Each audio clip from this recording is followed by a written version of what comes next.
What if I told you that your deepest pain, the pain you fought so hard to overcome, was never meant to be carried alone? We see pain as something to push through, something to keep private, something to conquer alone. We wear our ability to suffer in silence as a badge of honor. But what if we've been looking at it all wrong? I used to think strength meant carrying my struggles alone.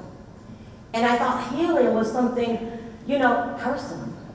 Something to be hidden behind closed doors. But life has a way of teaching us differently. In 2008, grief hit me like a wave I wasn't prepared for. My firstborn daughter, who was born prematurely, lived for 2 days before passing the day after Father's Day. And I did what so many of us do. Instead of reaching out and connecting with other people, I pulled inward. I told myself I had to be strong. I told myself I had to keep going. But the weight of it all, of the loss, of the heartbreak, of the disappointment, the silence, it all became unbearable. Inside, I was beginning to sink, but that wasn't the end of the story. In 2010, my husband was diagnosed with stage 4 non-Hodgkin's lymphoma, which is a blood cancer. In 2012, the cancer returned for the second time. This time, he was required to do a stem cell transplant where I watched helplessly as my husband seemingly went from death to life.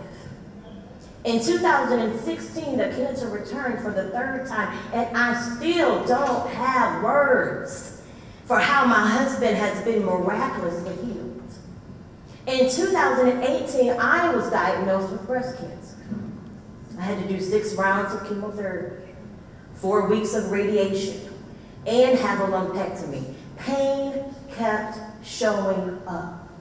And I did what I thought was best to do. I kept moving, but again, inside, I was a mess. After our loss, a couple friend of mine came to sit with my husband and I. And I remember it like it was yesterday. They didn't try to fix anything.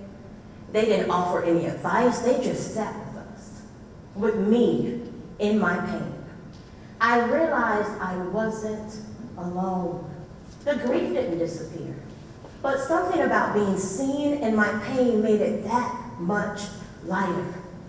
Moments like this, whether in my grief group for parents who have lost a child, or just sharing my story, I began to feel the shift. I remember a mother in my grief group who had experienced a stillbirth. She was visibly in shambles, crying uncontrollably, and rightfully so. Week after week, she listened as myself and others shared our stories. And we began to see her tears lessen. We began to see her shoulders relax. She wasn't just hearing words. She was absorbing strength. By the end of it, she wasn't just receiving support, she was offering it. Healing was happening in real time. These experiences weren't just personal. They were a revelation of a truth I've seen unfold day after day. As a counselor and a coach, I meet people every day who believe they have to struggle alone in their pain. But when they see or hear someone say, I've been there too. I've been where you are. When they realize that they're understood in their pain. When they feel like they're no longer alone in the fight, this is where healing happens. I used to think mentorship was about expertise. But the most powerful mentors are simply the ones who've been there before. The ones who can turn around and say, I see you. I've been where you are. Let me walk alongside you. Society teaches us to compete in resilience. Who is the strongest? Who can endure the most? But I don't approve that message. In fact, I want to dismantle it. Because rising together in healing, collaboration in healing is much more powerful than struggling alone. We often think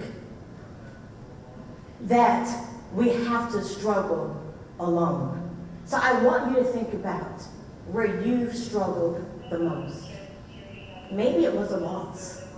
Maybe it was heartache. Maybe it was a disappointment. And I want you to think about what or who helped you move forward. Chances are it wasn't just your own strength. It was someone else's presence. And this is where rising together becomes more than a mere phrase. It becomes the key to transformation.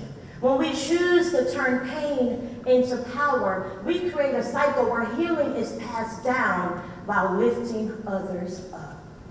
So let me ask you, what pain are you holding on to because you think you have to?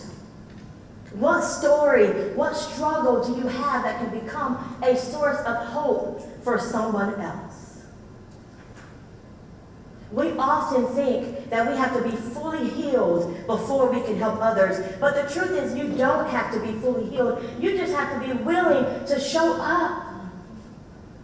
You have to be willing to share the wisdom your pain holds. Because when you do so, you give others permission to do the same. When we choose to turn pain into power, when we choose to turn isolation into impact, we don't merely survive, we thrive.